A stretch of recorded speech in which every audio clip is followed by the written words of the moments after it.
গাজায় ৭ মাস ধরে চলা ইসরায়েলি আগ্রাসনে নিহতের সংখ্যা ৩৬,০০০ ছাড়িয়েছে। এর মধ্যে রবিবার রাফা শহরে শরণার্থী শিবিরে তাঁবুতে হামলা করে অন্তত ৪৫ জনকে হত্যা করে ইসরায়েলি সেনারা। এই হামলার কড়া নিন্দা জানিয়েছে আন্তর্জাতিক সম্প্রদায়। ওই হামলাকে হত্যাযোগ্য অভিহিত করে তেল আবিবকে জবাবদিহি করতে প্রয়োজনীয় সবকিছু করার অঙ্গীকার করেছেন তুর্কি প্রেসিডেন্ট এরদোয়ান। জরুরি বৈঠক ডেকেছে জাতিসংঘ নিরাপত্তা পরিষদ।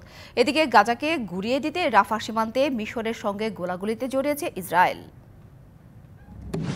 ক্যাম্প ডেভিড চুক্তির আওতায় ১৯৭৯ সাল থেকে ইসরায়েলের নিরাপত্তা নিশ্চিতে কাজ করে আসছে প্রতিবেশী মিশর। জায়নবাদী দেশটির সঙ্গে উত্তর আফ্রিকা ও মধ্যপ্রাচ্যের মুসলিম প্রধান দেশগুলোর সম্পর্কের সেতুবন্ধনও তৈরি করতে গুরুত্বপূর্ণ ভূমিকা কায়রোর। গাজায় ইসরায়েলের আগ্রাসনের ৭ মাসের মাথায় এবার সেই সম্পর্কে চির ধরেছে। সোমবার রাফা সীমান্তে হঠাৎ করেই তৈরি হয় উত্তেজনা। একদিকে ইসরায়েলি সেনারা, আরেকদিকে মিশরীয় নিরাপত্তা বাহিনী। দুই পক্ষের মধ্যে গোলাগুলি চলে বেশ কিছুক্ষণ। নিহত হন মিশরের এক সেনা। এর কড়া প্রতিবাদ জানিয়েছে কায়রো সহ আন্তর্জাতিক সম্প্রদায়। চাপের মুখে ইসরায়েল বলছে, সংঘাতের বিষয়টি তদন্ত করে দেখা হচ্ছে।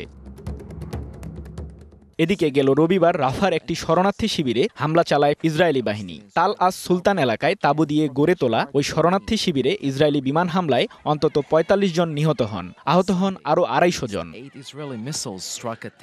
জাতিসংঘ রাফা শহরকে নিরাপদ অঞ্চল ঘোষণা করলেও তা উপেক্ষা করেই হামলা চালানোয় ইসরায়েলের ওপর চটেছে আন্তর্জাতিক সম্প্রদায়। শরণার্থী শিবিরে হামলাকে হত্যাযোগ্য বলেছেন তুর্কি প্রেসিডেন্ট রিসেপ তাইয়েব এরদোয়ান। পাশাপাশি ইসরায়েলকে জবাবদিহির আওতায় আনতে সামর্থ্যের মধ্যে সবকিছু করার অঙ্গীকার করেন তিনি। এছাড়াও ক্ষোভ জানিয়েছে ফ্রান্স, জার্মানি, সৌদি আরব, ইউরোপীয় ইউনিয়ন ও জাতিসংঘ।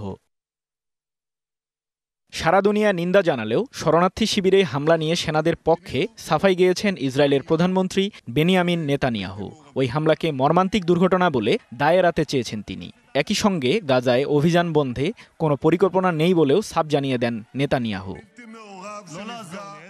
শরণার্থী শিবিরে হামলার প্রেক্ষাপটে জরুরি বৈঠক ডেকেছে জাতিসংঘের নিরাপত্তা পরিষদ। সৃজন মাহমুদ, ডিবিসি নিউজ ডেস্ক।